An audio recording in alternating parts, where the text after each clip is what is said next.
संत दयाळ दयाळ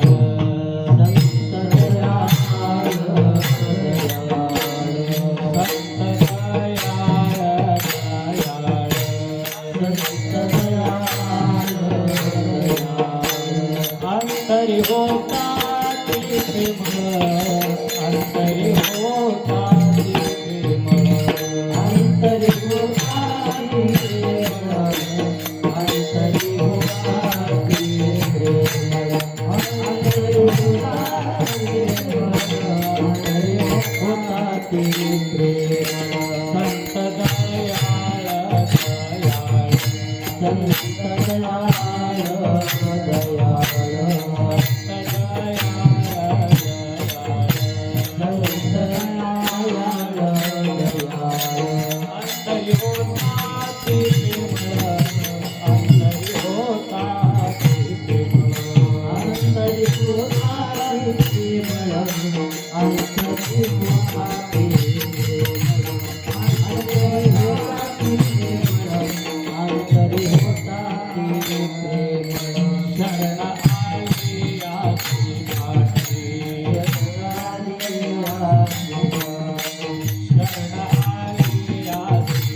संत दयाळ दयाळ अंतरी होता ती प्रेमळ शरणालियाशी पाठी पाहता ती कृपा दृष्टी देवोनिया रसायना तारी ताती भवार्णव जाणा शरणालियाशी पाठी पाहता ती कृपा दृष्टी संतासी शरण जावे एका जनार्दनी त्यांसी गावे शरणालियासी पाठी पाहता ती कृपा दृष्टी नमो विठ्ठला राजया पांडुरंग नमो रुक्मिणी माऊली ज्ञानगंगा नमो पुंडलिका नमो चंद्रभागा नमस्कार माझा रुक्मिणी पांडुरंगा पांडुरंगा प्रथम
सुगठित समाजा टिकविले महासिद्धांताचे गूढ रसिकत्व उकलिले लसित रसे तरविला श्री भागवतरो तया ज्ञानेशाते विमलमतीने वंदन करू ओम नमो ज्ञानेश्वरा ज्ञानेश्वरा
ज्ञान दीपा नमो सद्गुरु सच्चिदानंद रूपा नमो सद्गुरु भक्त कल्याण मूर्ती नमो सद्गुरु भास्करा पूर्ण कीर्ती संत दयाळ दयाळ अंतरी होता ती प्रेमळ शरण आलियाशी पाठी पाहता ती कृपा दृष्टी हरी मंगल भवन मंगल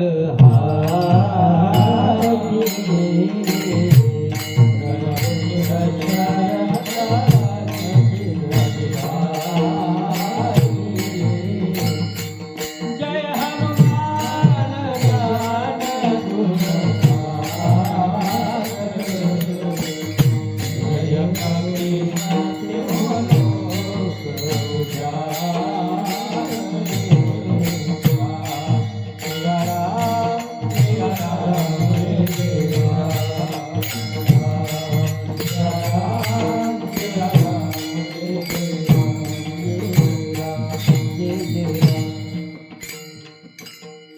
संत दयाळ दयाळ अंतरी होता ती प्रेमळ शरण आली आशी पाठी पाहता ती कृपा दृष्टी भगवान श्री प्रभू रामचंद्रांच्या असीम कृपेनं चराचरामध्ये भरून उरलेला परमात्मा भगवान श्री पांडुरंगराय आणि साधू संतांच्या कृपेनं चालत असणारा अखंड हरिनाम सप्ताह वर्षे 29 भगवंताच्या छत्रछायेखाली वाढणारी आपण सर्व मंडळी आहात. सर्वांच्या चरणी नम्र भावानं वंदन करून संकल्पित वेळेमध्ये शांती ब्रह्मण आत्माबाबाच्या अभंगावर चिंतन करायचं आहे.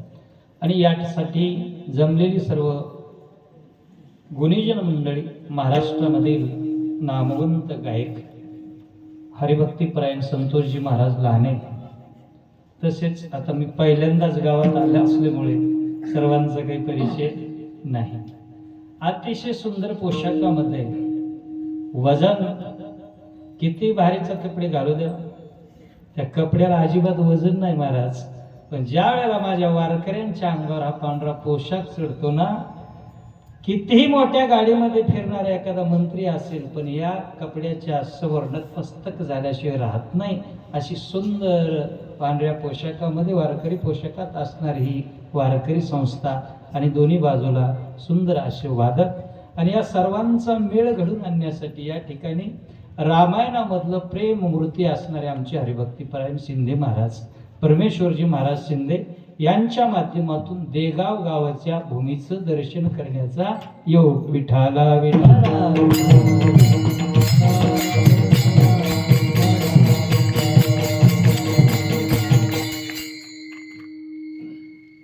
या कीर्तन रूपी सेवेकरता महाराजांच्या माध्यमामधून या ठिकाणी येण्याचा योग आला. माझ्या समेत आलेले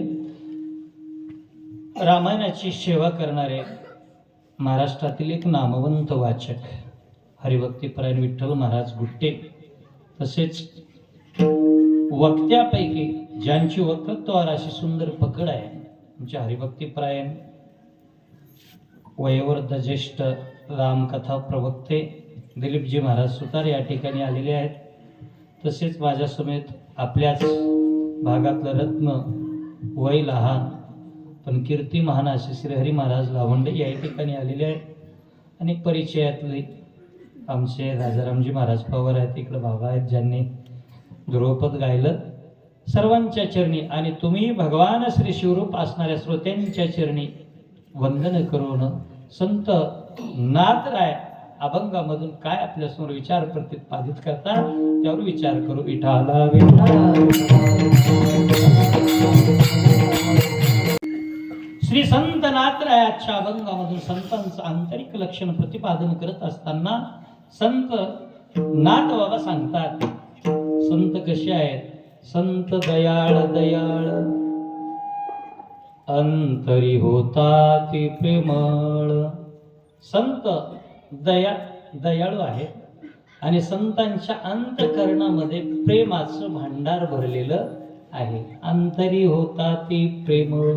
मग ते संत काय करत असतात तर नाथरायाने सांगितलं त्या संताकडे जर आपण थोडस कमी राहू, त्या संताकडे जर आपण गेलं तर त्या संताकडे गेल्याच्या नंतर शरणागत म्हणून आपण गेल्याच्या नंतर शरण भावानं गेल्याच्या नंतर ते काय करतात, शरण आलियाशी पाठी पाहता ती कृपा दृष्टी, कृपेनं त्याच्यावर दृष्टी टाकतात. आणि एकदा संतांची जर दृष्टी पडली तर गौऱ्यातून सुद्धा विठ्ठल विठ्ठल नामोच्चार झाल्याशिवाय राहत नाही.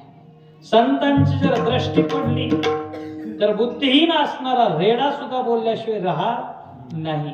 या संतांच्या दृष्टीची ताकद आहे. म्हणून पाहता ती कृपा दृष्टी, कृपेच्या दृष्टीनं अवलोकन केल्याच्या नंतर संतानं पाहिलं रे पाहिलं की जीवाचा उद्धार झाल्याशिवाय राहत नाही. तर ते चरणात सांगितलं, देवोनिया रसायना तारिता ती भवारणव जाना.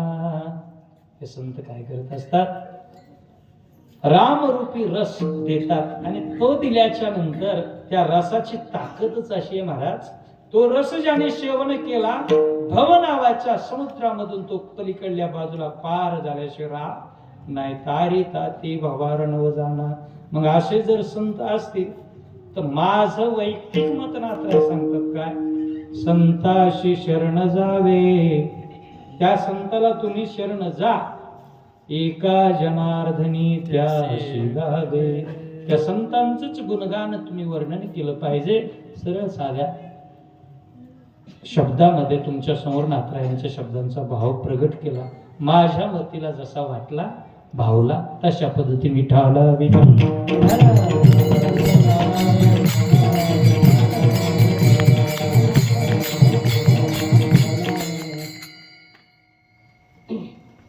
संतांमध्ये श्रेष्ठ असणारे नाथराय. कारण ज्यांच्याकडे पाहिल्याच्या नंतर श्रीमंती आहे, संतत्व आहे, दातृत्व आहे आणि अंतकरणामध्ये ओतप्रोत दया भरलेली आहे असे संत नाथराय आहेत. महासंत साधू प्रतिष्ठानवासी स्मरा एकनाथा पदी मुक्तिरासी. ज्या नाथरायाकडे पाहिल्याच्या नंतर वर्णन शास्त्रकाराने केलं, महासंत साधू प्रतिष्ठानवासी स्मरा एकनाथा पदी मुक्तिरासी. जयाचे ग्रही कृष्णजी कार्य करिता, नमस्कार माझा तया एकनाथा. त्या नाथरायांना नमस्कार करावा अशी ज्यांची पात्रता, जयाचे ग्रही कृष्णजी कार्य करता. पण काय कार्य करीत होते, कावडीने पाणी जावे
योग्यता प्राप्त झालेली असते की त्या संतांची कार्य करण्यासाठी देव सदैव त्यांच्या कार्याची काय संत ऑर्डर देतील आणि ती आज्ञा त्यांची पालन कशी करू यासाठी सदोदित अवतीभोवती असणारा परमात्मा आमच्या नाथरायाच्या घरी कावडीने पाणी ज्या घरी चक्र पाणी वाहे, ज्या घरी चक्र पाणी वाहे, अनन्य भक्ती भावे निरावंदित से पाय. आमच्या घरी पगारी ठेवलेला नोकर सुद्धा आम्ही नसल्याच्या नंतर आमच्या पश्चात तो सांगितलेलं काम वेळेवर करत नाही महाराज. एखादा पैसे देऊन ठेवलेला नोकर काम करत नसेल तर जगाच्या मालकानं एखाद्याच्या घरी काम करावं ही झाली भक्तीमधील उच्च प्रतीची त्या ठिकाणी परिसीमा त्या भक्तांनी घातलेली आहे. म्हणून देव सुद्धा राबला. आमच्या जनाबाईचा जर विचार केला तर जनाबाईचं सुद्धा तसंच आहे. झाड लोट करी जनी केर भरी चक्रपाणी, केर भरी चक्रपाणी, झाड लोट करी जनी. भगवंताच्या घरामध्ये ज्या भगवंताच्या चरणाची धूळ झाडण्यासाठी लक्ष्मी सारखी कामारी म्हणून भगवंताच्या दारात आहे, नित्य अहर्निशी सेवा करण्यासाठी आहे, तो भगवान परमात्मा मात्र आमच्या जनाबाईच्या घरी येतो आणि घरी आल्याच्या नंतर काम करतो काय. झाड लोट करी जनी केर भरी चक्रपाणी, पाटी घेओ नियाशिरी नेओनिया टाकी दुरी. हे काम परमात्मा करतात. याचा अर्थ का काम करीत असतील हो. ऐसा भक्तीसी भूलला नीच कामे करू लागला. असा त्या ठिकाणी भगवान परमात्मा फक्त आणि फक्त भक्तीलाच त्या ठिकाणी बोलून जातो. आणि असा बोललेला भगवान परमात्मा मग काय काय काम करत नाही, सर्वच काम करतो. पाणी भरणं काही काम म्हणजे मानाचं आहे का? अजिबात नाही. एखाद्याला माझ्या घरी पाणी भरायला लागेल असं म्हणणं हे उपेक्षात्मक आहे. पण असं असताना सुद्धा जगाच्या मालकाने ज्या नाथांच्या घरी काम करावं अशी त्यांची भक्ती होती. काय होती भक्ती, किती निष्ठा होती नाथांची. छोटे छोटे मुलं समोर बसलेली आहे. मुलांनो, तुमच्याच वयाचे नाथबाबा होते आणि नाथबाबाच्या घरी काही पिढ्यापासून सूर्यनारायणाची भक्ती होती. आता येता येता आम्ही नारायण चिंचोलीला सूर्यनारायणाचं दर्शन घेऊन आलो परमेश्वराला. येत असताना ती भव्य दिव्य असणारी ती मूर्ती पाहिली. काय आनंद त्या ठिकाणी वाटला, खूप आनंद त्या ठिकाणी घेतला दर्शनाचा. त्या भगवान सूर्यनारायणाची मूर्ती पैठणमध्ये घरात आणि त्या सूर्यनारायणाची आराधना भानुदासरायांच्या काळापासून कालखंडापासून आहे त्यांच्या घरामध्ये. आणि भानुदास चक्रपाणी सूर्यनारायण आणि त्यांच्याच कुळात भानुदासाच्या कुळी महाविष्णूचा अवतार, महाविष्णूचा अवतार. क्षेत्र प्रतिष्ठा नांदे गोदावरी तीर. या गोदावरीच्या काठावर नाथराय त्या ठिकाणी आले, जन्माला आले आणि 10 वर्षाचे असताना कमी वयामध्येच देवगडावर अर्थात देवगिरी किल्ल्यावर नाथराय गेले एका महात्म्याच्या संगतीमध्ये. आणि तिथे गेल्याच्या नंतर जनार्दन स्वामींनी पहिला प्रश्न केला, बाळा तू आलास ना, घरून आलास? अरे तुझी आई रागावली तुझ्यावर, तुझे वडील रागावले का?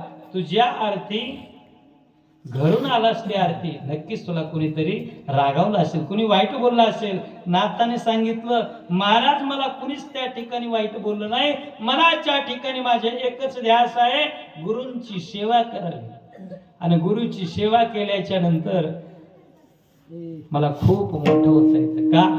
गुरु तेथे ज्ञान, ज्ञानी आत्मदर्शन अति जैसे. गुरूंच्या चरणाजवळ ज्ञान आहे आणि ते ज्ञान मला प्राप्त करायचंय. तुला कुणी सांगितलं रे गुरुजवळ ज्ञान असतं? काय सांगायची गरज आहे? गुरुजवळ ज्ञान असतच ना. आणि गुरुचा महिमा तर अवर्णनीय असतो महाराज. किती गुरुचा महिमा श्रेष्ठ आहे. सब धरती कागज करू, लेखन करू अनराय, सात समंदर की मसी करू, गुरु गुण लिखान जाय कबीरा, गुरु गुण लिखान जाय. अशा गुरुच्या सानिध्यामध्ये देवाची प्राप्ती होते, ज्ञानाची प्राप्ती होते. आलोय, आलास ना, राह माझ्या किल्ल्यावर. आणि राहत असताना माझं एक छोटं काम करशील. काय काम करशील? माझं तुझ्याकडे एक काम आहे. दररोजचा जमा खर्च नोंद करण्याचं काम तू करायचं. नाथरायाकडे ते काम दिलं आणि छोट्याशा नाथरायाने तुमच्याच वयाच्या मुलांनो ते काम स्वीकारलं. आणि स्वीकारल्याच्या नंतर काही दिवसानं गुरूंना परीक्षा घ्यायची असते. परीक्षेत उतरतो का पाहायचं असतं. द्रोणाचार्यांनी परीक्षा घेतली, सर्व कौरवाची घेतली, पांडवाची घेतली. विचारलं, अरे काय दिसतंय? कुणी म्हणायचा डोंगर दिसतो, कुणी म्हणायचं अख्खं झाडच दिसतंय. परीक्षेत एकही उत्तीर्ण झाला नाही. अर्जुनाचा ज्या वेळेला नंबर आला त्यावेळेस अर्जुनाने सांगितलं, गुरुवर्य काही नाही, बस तो पोपट आणि पोपटाचा डोळा म्हणजे डोळाच दिसतोय, सोड बाण. आणि बाण सोडला आणि डोळा सोडवला. तशी अचूकता गुरुवर श्रद्धा असावी लागते. आणि त्या श्रद्धेनं नाथराय त्या ठिकाणी राहत असताना नाथांकडे दिलेलं काम जमा खर्चाचं. एक दिवस गुरुनं परीक्षा घ्यायची विचार केला आणि परीक्षे सांगितलं, आज मी तुझा जमा खर्च पाहणार आहे नाथा.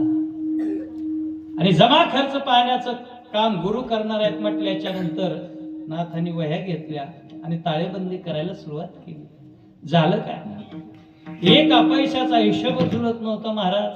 इथं कोट्यावधी गडप लोक करायला लागले, पण त्याचा कोणी विचार करत नाही. पण इथं आपल्या हिशोबामध्ये एका पैसा ज्या वेळेला घोळ येत होता त्यावेळेस नाथांनी विचार केला, नाही गुरुच्या समोर या एका पैशाचा पैसा मी हिसाब देईल तेव्हा झोपेल. पहाटेचे 3 वाजले आणि 3 वाजता तो एका पैशाचा हिशोब नाथांना कळाला आणि मोठ्यानं आनंदात टाळी वाजवली. टाळीचा आवाज ऐकून जनार्दन स्वामी आले. अरे काय नाथा, कशाचा एवढा आनंद तुला? त्यावेळेस नाथरायांनी सांगितलं, गुरुवर्य रात्रीपासून परेशान होतो, एका पैशाचा घोळ निघत नव्हता, तो निघालाय माझ्याकडून आता. त्यावेळेस त्याच वेळेला गुरुने सांगितलं, अरे एकनाथा, जेवढा एकाग्र होऊन या प्रपंचाचा हिशोब ठेवण्याचा प्रयत्न करतोस तेवढा जर एकाग्र त्या परमेश्वरासाठी झालास ना, भगवंतासाठी झालास ना, निश्चितच तुझ्या जीवनाचं कल्याण झाल्याशिवाय राहत नाही. आणि तोच उपदेश नाथांनी धरला मनाच्या ठिकाणी. आणि त्या उपदेशामुळे माझ्या नाथरायाने भागवत लिहिलं, रुक्मिणी स्वयंवर लिहिलं, सर्व काही काम केले आणि सगळ्यांच्या आवडीचा असणारा रामायण ग्रंथ सुद्धा लिहिला. विठाला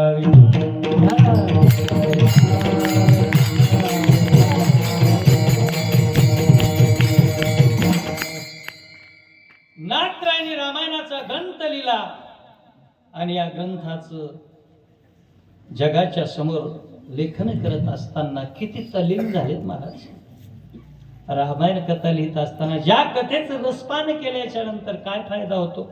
कथा परिसता रामायण पूर्वज उतरती,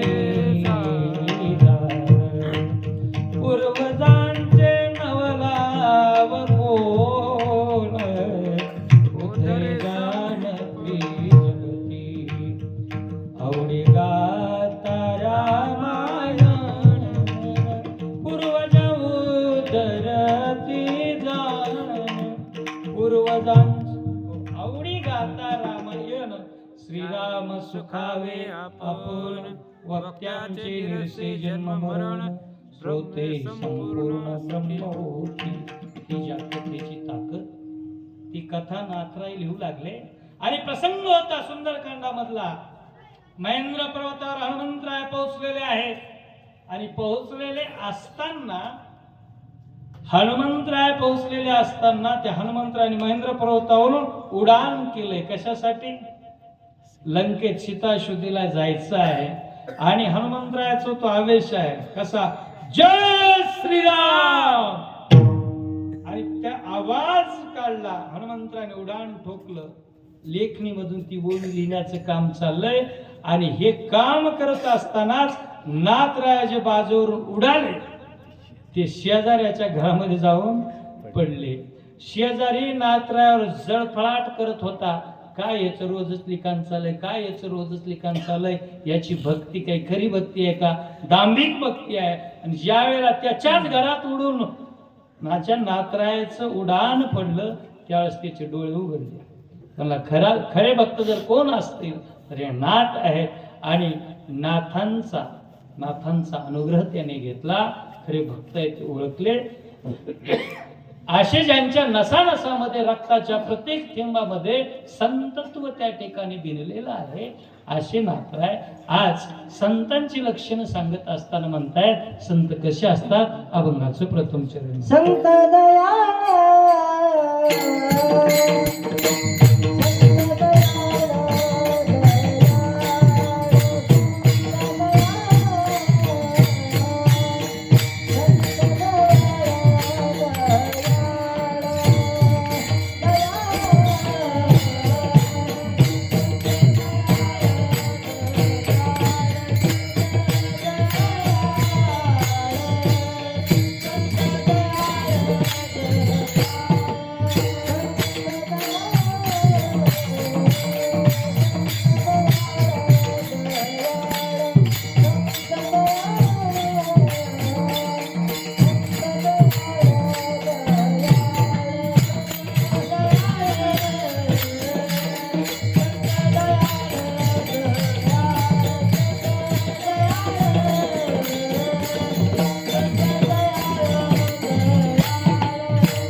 नाथरायांना संतांची लक्षणं सांगायची का गरज पडली असावी असा प्रश्न उद्भवतो.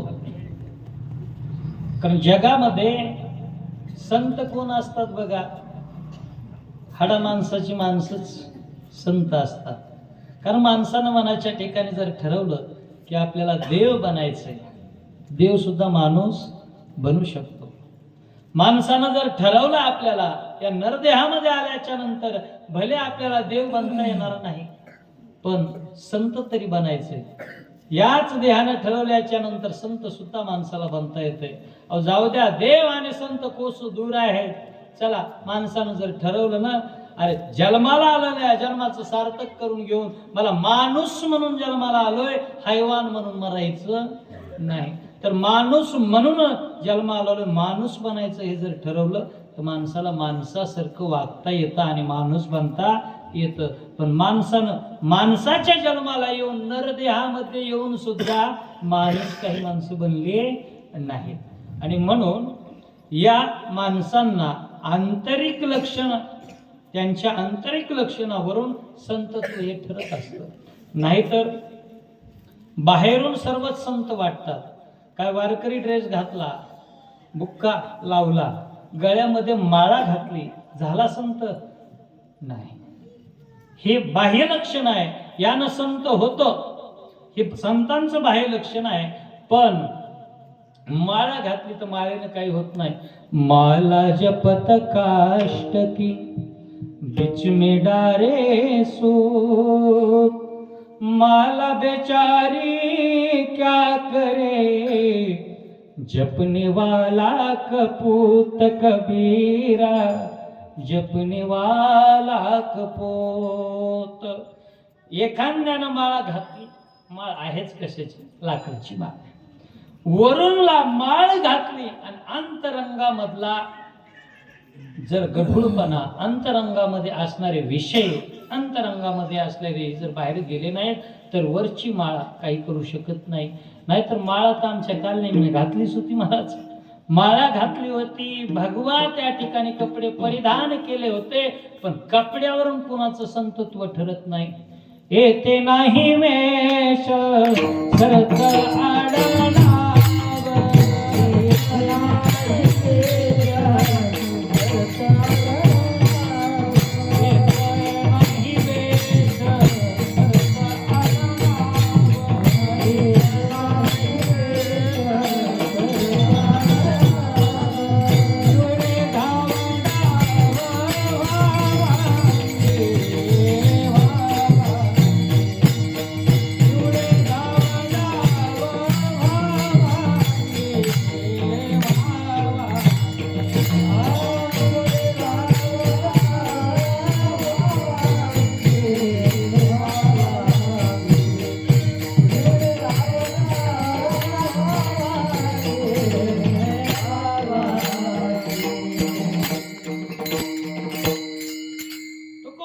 स्पष्ट मत आहे. तुकोबरा एका अभंगामध्ये म्हणतात,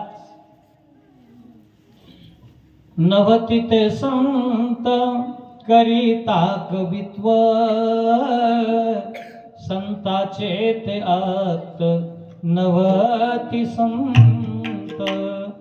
संतांचं लक्षण सांगत असताना तुकोबाराने सांगितलं, एखादा जर संत असेल तर त्यानं, एखाद्यानं जर एखादी कादंबरी लिहिली प्रसिद्ध, आता आपल्या महाराष्ट्रामध्ये ज्ञानपीठ पुरस्कार ज्या कादंबरीला मिळाला ते वि. स. खांडेकरांची ययाती आहे. मग एखाद्यानं कवित्व केलं, एखादी पद्य रचना केली, गद्य रचना केली, आणि तो जर म्हणाला की मला तुम्ही संत म्हणा, तुकोबरायानं स्पष्ट त्याला खोड करून टाकली.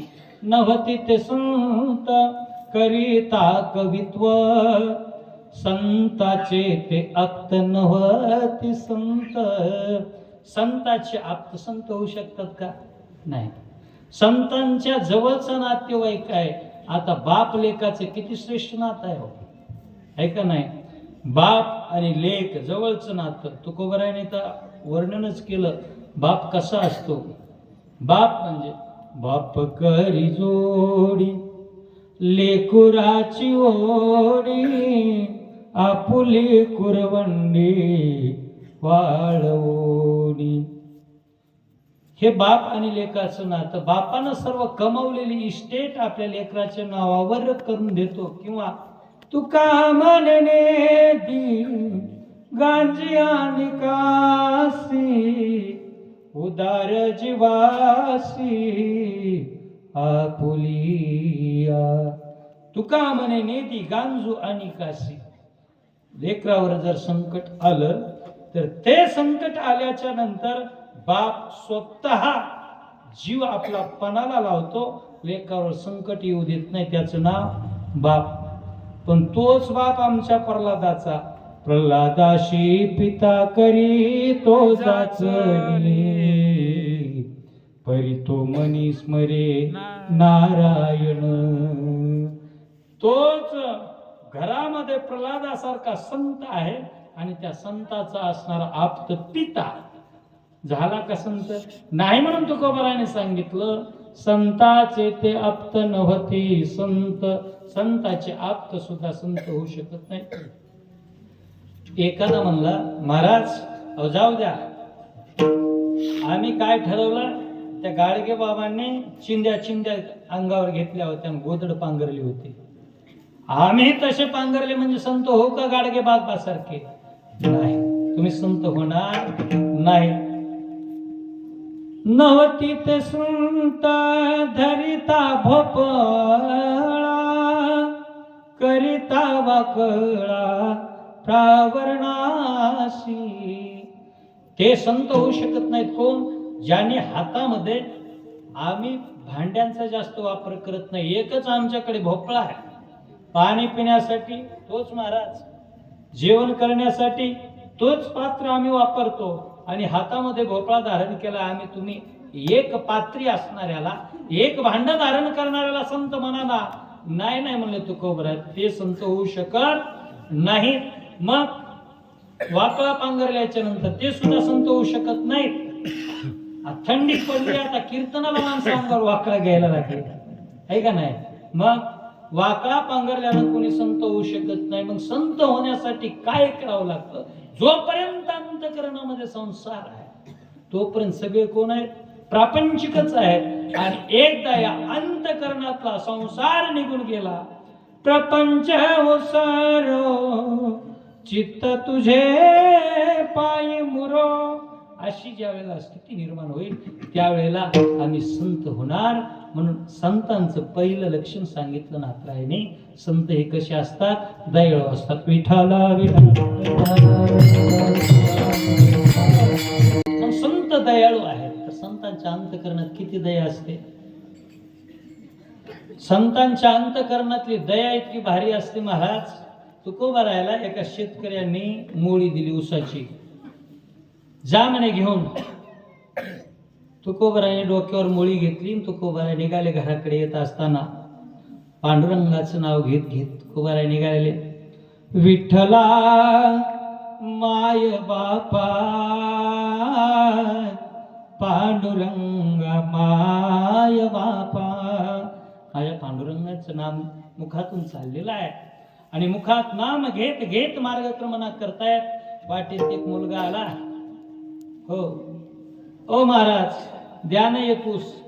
तुकोबरायने डोळे अर्धोन्मिलित असणारी स्थिती, डोक्यावरचा एक ओळीतला ऊस काढायचा, देऊन टाकायचा. दुसरा आला, द्या ना ऊस, त्यालाही देऊन टाकायचा. असं करता करता अशी जी उचलत नव्हती दोन माणसाला मोळी, एवढी मोळी पण घरात येईपर्यंत एकच ऊस राहिला. म्हणजे इथं आप आणि पर हा भाव त्यांच्यामध्ये नव्हता. घरी आले त्यावेळेला मुळीतील फक्त एक ऊस उरला, तिचं नाव आहे दया. म्हणजे ज्ञानोबराय सुद्धा वर्णन करतात. आता दया ते ऐशी पूर्ण चंद्रिका जैशी, निववितान कडसी साने थोर, तैसे दुःखिताचे सिंगणे हिरता सकन वपने, उत्तमाधमनेने विवंचुगा, पैजगी जीवना सारिके, वस्तू अंगवरी उपके, जाते जीवित राखे तृणाचेही. ज्ञानोबरायने 16व्या अध्यायामध्ये खूप छान वर्णन केलेलं आहे. किती दया असावी अंतकरणात. पाय पायी काट्याने हटे, ते व्यथा जीवे उमटे, तैसा पोळे संकटे पुढीलांचेनी. दुसऱ्याचं संकट पाहिलं ना, अंतकरण दयेनं भरून आलं पाहिजे. अशी ज्यांच्या अंतकरणात दया, ते कोण असतात? संत. म्हणून संत दयाळ दयाळ. संत हे दयाळू आहे. आणि आज एका विशेष असणाऱ्या संतांची पुण्यतिथी आहे. मराठवाड्यामध्ये बीड जिल्ह्यामध्ये फुलसावंगी नावाचं गाव, आणि या गावामध्ये वामन भाऊ, श्री संत वामन भाऊची आज पुण्यतिथी आहे. आणि पुण्यतिथीचा सुवर्ण महोत्सव आहे. भाऊंना जाऊन आपल्यातून 50 वर्ष झालं. या भाऊंची पुण्यतिथी, खूप मोठा उत्सव त्या गडावर, गहिनीनाथ गडाच्या ठिकाणी होतोय. गहिनीनाथ गड प्रसिद्ध गड आहे, ज्याने ज्ञानोबरायांचे गुरु निवृत्तीनाथ आणि निवृत्तीनाथांचे गुरु गहिनीनाथ महाराजांची समाधी त्या गडावर आहे. गहिनी प्रसादे निवृत्ती दातार, ज्ञानदेवा सार सोजविले. या गहिनीनाथ गडावर भाऊंची समाधी आहे. यादवजी बाबाच्या नंतर त्या गडाचे महंत म्हणून भाऊंचा नंबर लागला आणि अंतःकरणात भाऊच्या दया. काय त्या महात्म्याचं वजन आहे महाराज. एखादा कीर्तनकार असेल, संत असेल, महाराज असेल, दर्शनासाठी स्त्रिया रांगा लावतात. पण या महाराष्ट्राच्या भूमीत एकच महात्मा असा होऊन गेला की कोणत्या स्त्रीनं दर्शन करण्याच्या निमित्तानं हयातीमध्ये भाऊच्या चरणाला स्पर्श केला नाही. स्त्रिया दुरूनच हात जोडायच्या. इतकं कडकडीत वैराग्य आणि ब्रह्मचार्य ज्या भाऊंचा आहे त्यांचा आज सुवर्ण महोत्सव गहिनीनाथगडावर मोठ्या थाटामाटामध्ये होतोय. बर, ते हयात होते तोपर्यंत स्त्रीनं दर्शन घेण्यासाठी कुणी आले नाही, यात नवल नाही. पण ते गेल्याच्या नंतर आज 50 वर्ष झालेत भाऊंना जाऊ, पण ते गेल्याच्या नंतर सुद्धा समाधीच्या दर्शनाला स्त्री कोणती जात नाही. त्याला म्हणायचं वैराग्य. आणि हे ज्यांनी जीवनामध्ये पाळलेलं होतं, हे जीवनात पाळलेलं असल्यामुळे त्यांचा शब्द न शब्द खरा होत होता. असे संत या जगामध्ये होऊन गेले. बरं, भाऊचा करारी बाणा होता. एकीकडे सूर्यासारखे तेजस्वी वामन भाऊ आणि दुसऱ्या बाजूला चंद्रासारखी शीतलता ज्यांच्या चेहऱ्यावर ओसंडून वाहत होते ते भगवान बाबा. एकदा काय झालं, बाबा भाऊ आपल्या टांग्यामध्ये बसून प्रवास करत असताना सोबत वारकरी आहेत आणि भाऊ चाललेले आहेत. जात असताना दुपारची वेळ एक शेतकरी आपल्या शेतामध्ये वखरणीचं काम चाललेलं आहे. भर उन्हामध्ये वखरणीचं काम करत असताना अचानक ज्या रस्त्यानं चालले तिथंच एक बैल खाली मटकन बसला. भाऊ दुरून हे प्रसंग पाहतायत.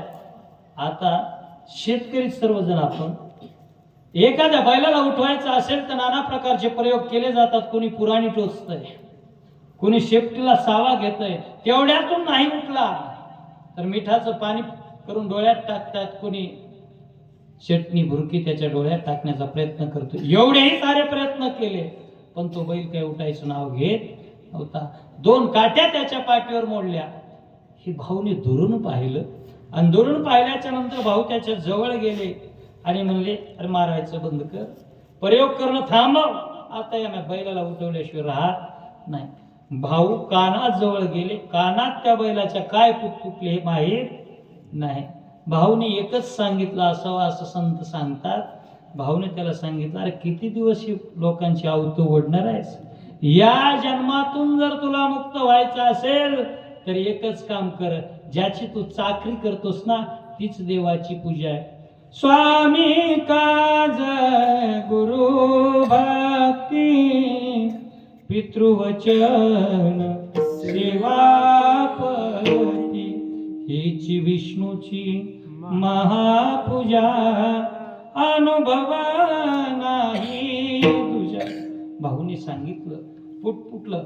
आणि तू जर असाच बसून काम सुकारपणा करशील तर तुझं कार्य घडणार नाही. या ऋणातून तू मुक्त होणार नाहीस. बैल जे ताट उठला, कामालाच लागला, पुन्हा कधी बसला नाही. ही ज्यांची ताकद ते म्हणजे भाऊ विठाला विठाला विठाला.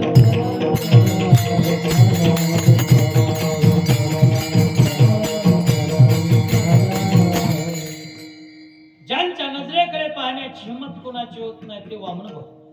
गडावर एक दिवस रातच्या वेळेला झोपलेले आहे. दिवस पावसाळ्याचे आहे. रिमझिम पाऊस पडायला लागलेला आहे. सर्व त्या गहिनीनाथ गडावर झोपी गेलेत आणि मध्यरात्रीच्या वेळेला भाऊना अचानक जाग आली. हातामध्ये कंदील घेतला आणि कंदिली घेऊन गडाच्या थोडं बाहेर येऊन पाहतायत तर भाऊंना या रिमझिम त्या पावसामध्ये काही जणांची कुजबुज ऐकायला आली. भाऊने कानोसा घेतला आणि त्या दिशेने गेल्याच्या नंतर भाऊंच्या लक्षात आलं इथं कुणीतरी दडून बसलेला आहे. आणि दडून बसले पाहिल्याच्या नंतर भाऊने विचार केला, नक्कीच या अर्थी रातच्या वेळेला आलेत नाही निशाचर आहे, चोरटे. या चोरांना पकडलं पाहिजे. आणि किसना आणि दगडोबा नावाचा भाऊंचा शिष्य हाका मारल्या भाऊने. करारी बाणा होता. किसनराव म्हणतील का? अहो दगडोजीराव म्हणणारच नाहीत, किशन्या दगड्यावर पळा, इथं चोर आलेत. आणि भाऊचा तो आवाज ऐकल्याबरोबर धावत आले. भाऊनी आणि त्या दोघांनी त्यांना चोरांना पकडलं आणि पकडून गडाच्या समोर आणलं, चौकशी केली, त्यांना झोपवलं, सकाळी उठवल्याच्या नंतर चौकशी केली. बाबांनो, अरे का तुम्ही चोऱ्या करतायत, लोकांची घरं का लुटतायत? त्यावेळेस त्या चोरांनी सांगितलं, भाऊ अहो चोरी आमच्या अंतकरणातून करण्याची इच्छा नाही, पण काय करावं, गरिबी खूप वाईट असते भाऊ. आमच्या घरामध्ये लेकरं उपाशी आहे. आज स्वस्त धान्य दुकानावर इतकं धान्य मिळायला लागलं महाराज, आमच्या गावाकडे रोजगारी भेटणार बघा, खाण्याची पंचायतच नाही. सगळी लोक तुमच्याच एरियामध्ये ऊस तोडायला येतात, गावात रोजगारी भेटणार आणि ते चला म्हणलं कामाला, कुणी म्हणते काय कमी आहे, लाडक्या बहिणीला महिन्याला 1,500, कशाला रोजानं जायचं काम नाही. पैशाची वानवा, शेतकऱ्याच्या शेतात उत्पन्न होईना एवढं सरकार अनुदान द्यायला लागले का नाही? काही जणांचे नुसते माळच, आणि त्या हेक्टरी 25-25, 30-30 हजार यायले. म्हणजे परिणाम काय, कुणाला कसल्याच गोष्टीची टंचाई नाही, विपुलता आहे, भरपूर त्या ठिकाणी मिळायला लागलंय. आज उपाशी कुणी राहत नाही. पण त्या चोराने सांगितलं 3 दिवसापासून आमच्या घरामध्ये आमची चिल्ली पिल्लं उपाशी. म्हणून भाऊ आम्ही चोऱ्या करायला लागलो. त्यावेळेस भाऊने सांगितलं, अरे चिंता करू नका, धुवातोंड आंघोळी करा. पोटभर त्यांना गडावर जेवू घातलं आणि भाऊने सांगितलं, या गडावर असणारं धान्य तुम्हाला नेता येईल एवढं घेऊन जा, लेकरा बाळांना खाऊ घाला. एवढा करारी वाण्याचा संत, पण संतांनी या चोरट्यांना सांगितल्याच्या नंतर चोराने जितकं वजन जातंय तितकं धान्य नेलं, लेकरा बाळाला खाऊ घातलं आणि चोरी करणं सोडून दिलं. भाऊच्या हाताने त्यांनी माळ घातली. जे दरोडेखोर होते, चोऱ्या करणारे होते, ते माळकरी झाले. आता जर अंतकरणामध्ये जरी चोर आहे, मारा त्यांना ठेचा असं जर म्हणून त्या ठिकाणी शिक्षा केली असती तर चोर बदलले नसते. पण अंतकरणात दया आहे आणि दया असल्यामुळेच त्या लोकांच्या जीवनामध्ये परिवर्तन घडतं. म्हणूनच नाथराय म्हणतात, संत दयाळ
संत दयाळ दयाळ अंतरी होता ती प्रेमळ.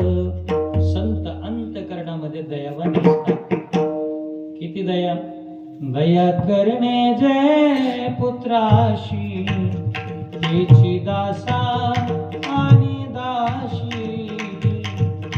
दास दाशीवर सुद्धा संत दया करत असतात. असे संत दयावान आहेत, म्हणून अंतरंगातून ते दयाळू आहेत. संत दयाळ दयाळ अंतरी होता ती प्रेमळ. अंतरंगातून संत हे प्रेमळच असतात, कठोरता नसते त्यांच्या अंतकरणामध्ये. आणि अंतरंगात प्रेम असतं म्हणून स्वतः झिजतात आणि समाजाला प्रेम त्या ठिकाणी देत असतात. संत आणि वसंत या दोन्हीमध्ये फरक एकच आहे. वसंत ज्या वेळेला येतो त्यावेळेला प्रकृतीमध्ये बदल निश्चित झाल्याशिवाय राहत नाहीत. वसंताचे निरिगवणे झाडाचे नि साजेपणे जाणती ते विकरणे सांगते ज्ञान. हे वसंत आल्याच्या नंतर वसंताचं लक्षण आहे. नाथबाबा सुद्धा म्हणतात मधु मास अति विख्यात. मधुमास म्हणजे आमचा वसंत ऋतू. वसंत ऋतू मधला चैत्र मास, त्याच्यामध्ये भगवान प्रभू रामचंद्राचं आगमन झालं ना, म्हणून त्या वसंताला फार मोठं महत्व आहे. तो वसंत ऋतू आल्याच्या नंतर प्रगतीमध्ये सुधारणा, आणि संत ज्या वेळेला येतात ना त्यावेळेला संस्कृतीमध्ये सुधारणा झाल्याशिवाय राहत नाही. प्रेमानं ते जग जिंकतात आणि जगामध्ये बदल घडून आणतात. म्हणून अंतरी होता ती प्रेमळ. आणि संत ज्या वेळेला अशा संताकडे जर तुम्ही गेलात ना, काय करतात अभंगाचं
शरण आली आशी पाठी पाहता ते कृपा दृष्टी. संत हे दयाळू असल्यामुळे त्यांच्याकडे कुणी शरण गेल्याच्या नंतर शरण संताकडे एकदा गेलं की त्याला आधार देत असतात.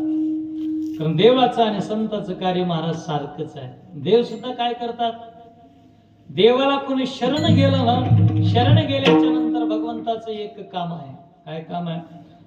तुम्ही भगवंताला शरण जा, सगळ्या संकटामधून मुक्त केल्याशिवाय राहत नाही. कोणत्या? तुहा उतरीला पार, तुहा उतरीला पार, तुहा उतरीला पार,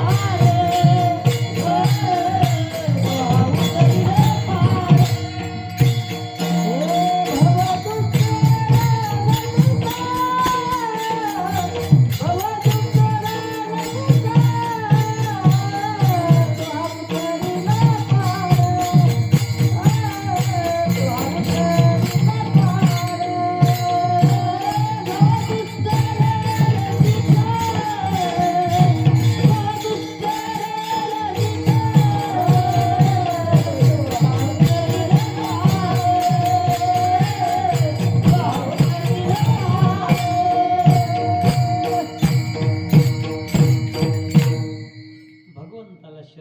शरण गेल्याचा खूप मोठा फायदा आहे का नाही?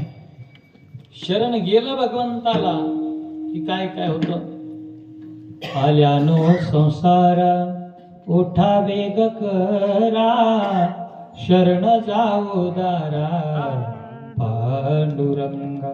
त्या भगवंताला शरण जा. शरण गेल्याच्या नंतर तो काय करतो, तो भगवान परमात्मा त्याला शरण गेलं ना, 184 जी बेडी आहे आपल्या पाठीमागे लागलेली तिच्यातून सुटका करतो. 184 करा सोडवण, रिघाया शरण पांडुरंगा. पांडुरंगाला तुम्ही शरण गेल्याच्या नंतर 184 या भवसमुद्रामधून भगवंत तारतो. म्हणून या शरण जावे सर्व भावे तयाशी. त्या भगवंताला तुम्ही शरण जा. या संकटामधून भगवान बाजूलाच काढतो. सोडविल माझा स्वामी निश्चयसी, प्रतिज्ञा हे दासी केली आम्ही दासाने प्रतिज्ञा केलेली आहे की या भवसागरामधून आम्हाला तो सोडवतो. हे जसं भगवंताचं काम आहे. भगवंत काय करतात, कसलंही संकट येऊ द्या, त्या संकटामध्ये भगवंत आपल्या भक्ताला पाठीमागे घालतात. पायीकू पाठीशी घातला आपण पुढा राहिला, पंचजन्म आस्पुरीला अवलिळा. भगवान परमात्म्यांनी काय केलं, अर्जुनावर ज्यावेळेस संकट आलं, पायिक म्हणजे शरणागत, तो शरणागत ज्या वेळेला भगवंताकडे अर्जुन आला ना, त्यावेळेला भगवंताने पायिकू पाठीशी घातला. आणि पाठीशी घालून कोणतं संकट येऊ दिलं नाही. देखा नवलतया प्रभूचे जे अद्भुत प्रेम भक्ताचे, सारथ्यपण पार्थाचे करी तू असे. ज्यांची जीवनरूपी रथाची वाकदोर भगवंताच्या हातामध्ये असेल आणि तो परमात्मा जर पुढं असेल, तर मला वाटत नाही की तो रथ वेड्या वाकड्या रस्त्यानं जाईल. नाही, निश्चितच तो चांगल्याच मार्गावर जाणार आहे. म्हणून आपल्या शरणगतांना देव पाठीमागे घालतात. हे देवाचं काम, संतांचं काही वेगळं नाही. शरण आली आशी पाठी, पाहता ती कृपा दृष्टी. हो, शरण कोण आलता, विभीषण. विभीषण शरण आल्याच्या नंतर दोघांचं घनघोर युद्ध चाललंय. रावण युद्ध करण्यासाठी आलाय आणि युद्ध चाललंय लक्ष्मणजीचं आणि रावणाचं. ह्या दोघांचं युद्ध चाललेलं असताना या दोघांच्या युद्धामध्ये तिसऱ्यानं उडी टाकली विभीषण. विभीषण आला, राजा रावणाच्या रथाचे वारू मारून टाकले आणि रथाचे वारू मारून टाकल्याबरोबर राजा रावण पहिलाच अहंकारी. राजा रावणाने विचार केला, नाही, आता लक्ष्मणाला मारण्याच्या अगोदर ज्यानं आपले वारू मारलेत, आपल्याला विरक्ती केलंय, त्याचा समाचार घेणं महत्वाचं आहे, गरजेचं आहे. हातामध्ये धनुष्यबाण घेतलेला स्वतः आणि शक्ती अंगावर टाकण्यासाठी जोडली. शक्ती टाकल्याबरोबर शक्ती पाहिली, शक्तीचा टणत्कार ऐकला, डोळ्याला झापड पडली. त्या शक्तीमध्ये एवढं सामर्थ्य होतं महाराज. शक्ती ज्या वेळेला जोडल्या गेली, टाकल्या गेली, त्यावेळेला फक्त तिघ सावध होते त्या ठिकाणी. एक भगवान परमात्मा प्रभू रामचंद्र, दुसरे लक्ष्मणजी आणि तिसरे माझे हनुमंतराय. या तिघा व्यतिरिक्त कुणीही त्या ठिकाणी सावध नव्हतं. अशी शक्ती सोडली. ती शक्ती पाहिल्याबरोबर विभीषण म्हणला, राम नाम सत्य. आता आपण काही वाचत नाही. विभीषणाला धाक लागला. त्यावेळेला विभीषणाची अवस्था पाहिली आणि विभीषणाच्या समोर माझा भैया लक्ष्मणजी आला. लक्ष्मणजी आले. लक्ष्मणाने सांगितलं, चिंता करू नका, अशा शक्त्या लय तोडलेल्या आहेत, आहे का नाही, काळजी करायचं नाही. लक्ष्मणाने शरणागत विभीषण पाठीशी घातला, समोर उभा टाकले आणि ती शक्ती, अहो, मयासुराची शक्ती तोडली, ब्रह्मदेवाची शक्ती तोडली आणि ती शक्ती ज्या वेळेला परत लावली, पाठवून सत्य लोकापर्यंत जायची, परत यायची, सत्य लोकापर्यंत जायची, परत यायची आणि आघात करण्याचा प्रयत्न करायची. पण हे होत असताना सुद्धा शरणागताच्या केसाला धक्का लागू दिला नाही, आपल्या हृदयावरती घेतली. म्हणून शरण आली अशी पाठी, पाहता ती कृपा दृष्टी. असे ते संत असतात. मग असे संत त्यांना शरण गेल्याच्या नंतर काय देतात आणि कशातून मुक्तता करतात? तिसऱ्या चरणात देवोनिया रसायन, देवोनिया रसायन,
देवोनिया रसायना, तारे ताते भवार्णव जाणा. संत देत असतात, रस देतात. कोणता? ऊसाचा 10 रुपयाला ग्लास नाही नाही नाही, ब्रह्मरस घी काढा, जेणे पिडा निवारेल. हा रस देत असतात. कारण रस म्हणलं की अमृत डोळ्यासमोर उभा टाकल्याशिवाय राहत नाही. आणि हे अमृत देत असताना सुद्धा या अमृताची ज्या वेळेला विभागणी झाली ना, 5 प्रकार केले अमृताचे. स्वादामृत, उन्मादामृत, सुप्तामृत, तृप्तामृत. ही अमृते प्रलोभनार्थ, परमामृत 5वे. स्वादामृत आहे, उन्मादामृत आहे. स्वादामृत कुणाला? स्वर्गाचं भूषण ज्या अप्सरा आहेत त्या अप्सरासाठी स्वादामृत दिलं. ते स्वादामृत घेतल्याच्या नंतर अप्सराचं सौंदर्य त्या ठिकाणी खुललं, शरीर त्या ठिकाणी टवटवीत दिसायला लागलंय. स्वादामृत अप्सरांशी, तृप्तामृत देवांशी. जे देव आहेत स्वर्गामध्ये वास्तव्य करणारे, या देवांना ते तृप्तामृत आहे. आणि तृप्तामृत ज्यांनी घेतलेलं आहे, ते तृप्तामृत घेतल्याच्या नंतर भूक नाही, तहान लागत नाही. एकदा घेतलं म्हणून देवाला कधी क्षुधा आणि तृष्णा या गोष्टीची बाधा होत नाही. म्हणून ते तृप्तामृत देवासाठी आहे, सुप्तामृत दिग्गजासाठी. अष्टदिशांचं पालन करणारे जे दिग्गज आहेत, या हत्तींना, गज म्हणजे हत्ती, दिशांचं रक्षण करणारे दिक्कपाल दिग्गज, यांनी ते घेतलेलं असल्यामुळे सारखं ते डुलत राहतात. कोण? दिग्गज. दिग्गजांना ते आहे. आणि उन्मादामृत त्या मंडपामधले सोडून बाहेरच्यासाठी. प्रत्यक्ष पाहे बाविरा, जो सावध घे मदिरा, तो होनी टाके माजिरा जिया परी. इकडं ते येऊ शकत नाही, मंडप सोडून मंडपच नाही, देवगाव सोडून पंढरपूर सारख्या तीर्थक्षेत्राच्या जवळ राहणारे गाव उन्मादामृताच्या कशाला वाटला जातच नाहीत. आणि मग तुमच्या आमच्यासाठी काही आहे का नाही? ज्ञानोबराय म्हणजे अरे आहे, आपल्यासाठी सुद्धा अमृत आहे. नामामृत गोडी वैष्णवाला योगी आसाद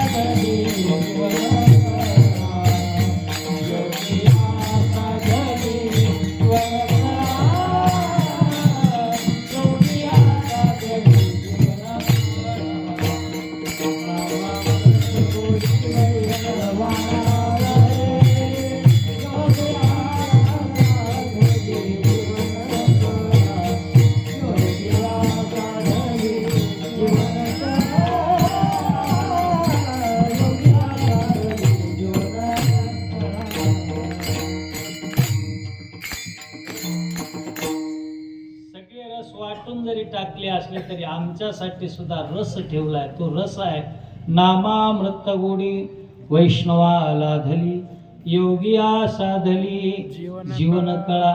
तो रस आमच्या हनुमंताला प्राप्त झाला. हनुमंतरायाने स्वतः कधी ठेवलंच नाही. सगळ्या वानराला सांगितलं दगड उचलायचा मनाराम भू भू भूकार करायचा आणि दगड उचलायचा. युद्ध करायचंय भूकार करायचा आणि ते युद्ध सुद्धा करायचं आणि राम नावाच्या गजरामध्ये सगळी कामं करायची.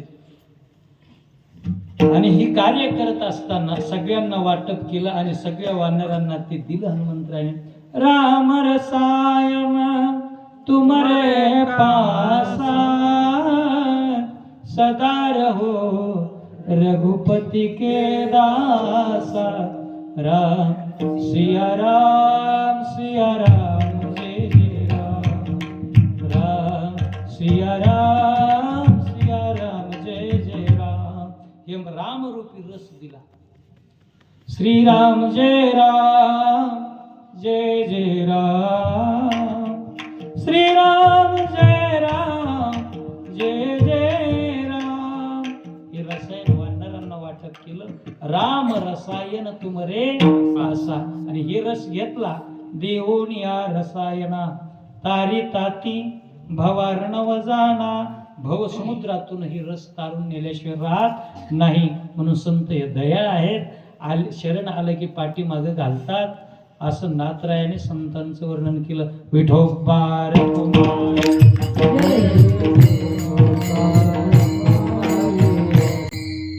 देवोनिया रसायना तारी ताती भवार्णव जाना. शरण आली अशी पाठी पाहता ती कृपा दृष्टी.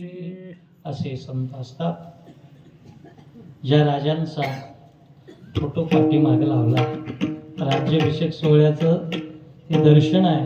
राजा असावा तर असंच असायला पाहिजे का नाही. शिवरायांचे कैसे चालणे शिवरायांचे कैसे बोलणे शिवरायांचे सलगी करणे कैसे असे. दासबोधामध्ये वर्णन केले.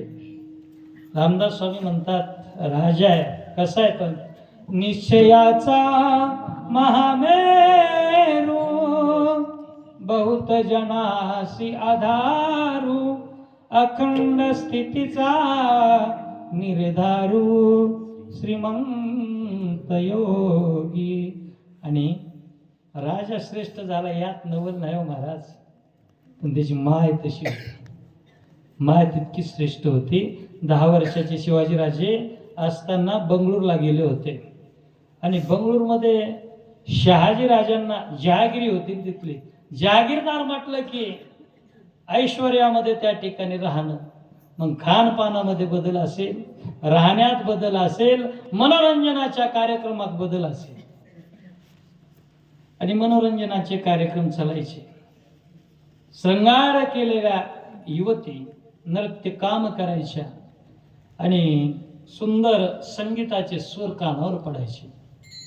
आणि असाच एक वेळेस व्यंकोजी राजे आणि शिवबा राजे दोघांमध्ये संवाद झाला की पलीकडे पडद्याच्या आडून सुंदर सुरेल स्वर ऐकायला मिळतात. ते कशाचे आहेत आपण एकदा जाऊन तिथं पाहूया. कारण लेकरांना तिथं त्या दरबारामध्ये संधी नव्हती आणि याने ठरवलं.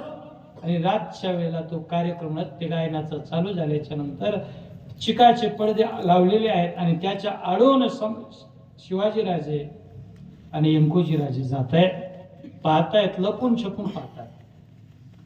झोपायला गेलेली मुलं कुठं आहेत याची चौकशी करत असताना जिजामाता गेल्या आणि जिजामातानं पाहिलं की अंथरुणावर मुलं नाहीत. गेली नेमकी कुठं. चौकशी करत असताना लक्षात आलं की ही मुलं चोरून त्या ठिकाणी नृत्याचा कार्यक्रम पाहतायत. त्याच वेळेला जिजामातेने विचार केला आज जर माझा हा शिवबा नाचणाऱ्यांचं नृत्य पाहत असेल तर हा शिवबा चांगला राजा होऊ शकणार नाही. माझं उराशी बाळगलेलं स्वप्न आहे. आता माझा राजा शिवबा परक्यांची चाकरी करणार नाही. आणि जर असाच तो वागत राहिला तर बिघडायला वेळ लागणार नाही. बालशिवबाचे कान पिरगळले, कानाच्या खाली एक धाड दिशा ठोका दिला आणि त्याच वेळेला सांगितलं आता बंगळूरमध्ये राहायचं नाही. आणि बंगळूर सोडलं कशासाठी? मुलगा घडवण्यासाठी. आणि हे कार्य मातेनं केलं. आणि हे कार्य करत असताना किती त्या ठिकाणी संकटांना सामोरं जावं लागलं. स्वतःच कुंकू एका माळाला आणि लेकरू घडवण्यासाठी एका बाळाला जिजामाता राहिल्या, एका गडावर राहिल्या. दोघांचं त्या ठिकाणी चॅलेंज होतं एकमेकांना. शहाजीराजे आणि जिजामाता बोलत असताना ठरवलं होतं. शहाजीराजेने सांगितलं संभाजीला मी घडवतो आणि शिवाजीला तू घडव. ज्या संभाजीला घडवण्याची जबाबदारी शहाजीराजांनी घेतली. शहाजीराजांच्या हयातीत शिवरायांचे ज्येष्ठ बंधू असणारे संभाजीराजे युद्धामध्ये मारल्या गेले. घडवणं तर दूर, रक्षण सुद्धा करणं बापाला जमलं नाही. पण ती माय श्रेष्ठ होती, ज्या माईनं या महाराष्ट्राची दौलत त्या ठिकाणी घडवली आणि जगाच्या समोर त्या ठिकाणी आदर्श ठेवला.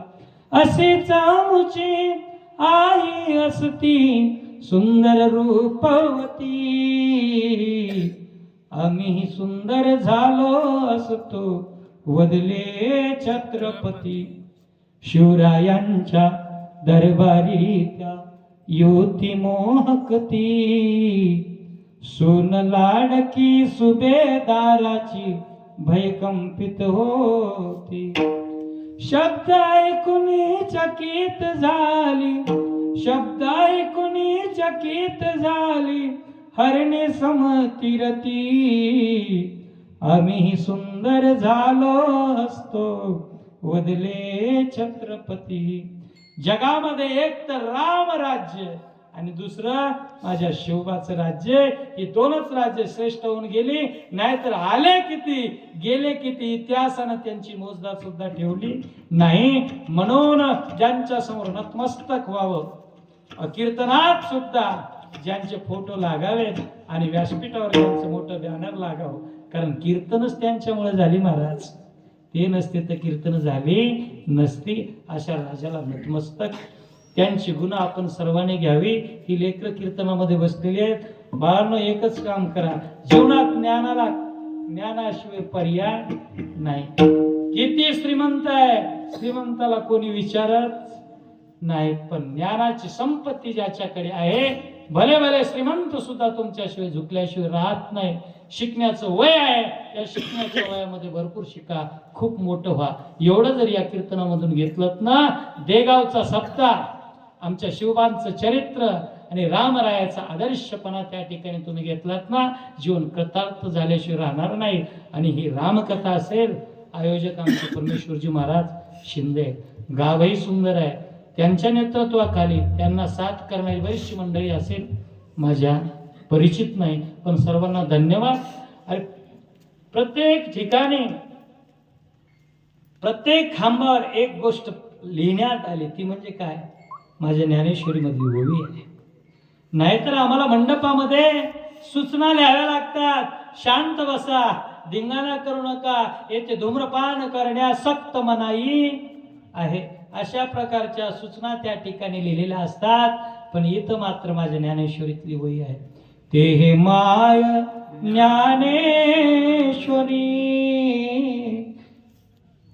ती माय आहे सर्वांची. आणि त्या ज्ञानेश्वरीतली ओवी या ठिकाणी लिहिली म्हणजे खऱ्या अर्थानं तो ज्ञानमंडप शोभून दिसतोय.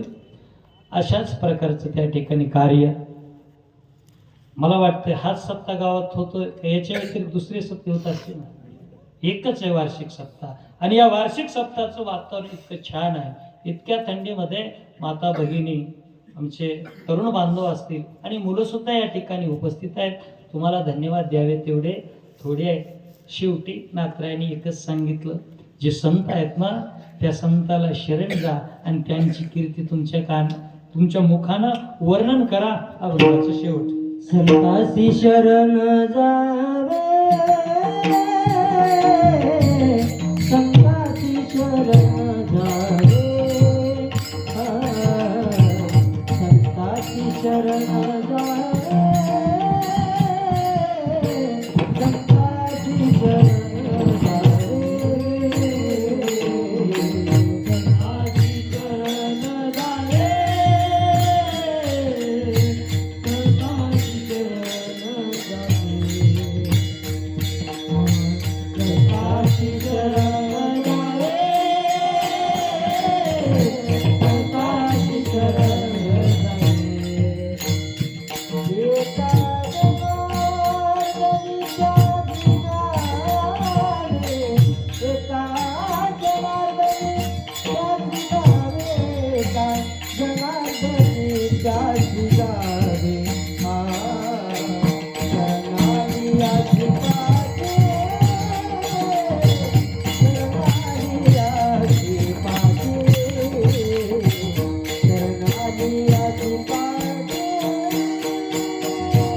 संताशी शरण जावे एका जनार्दनी त्याशी गावे.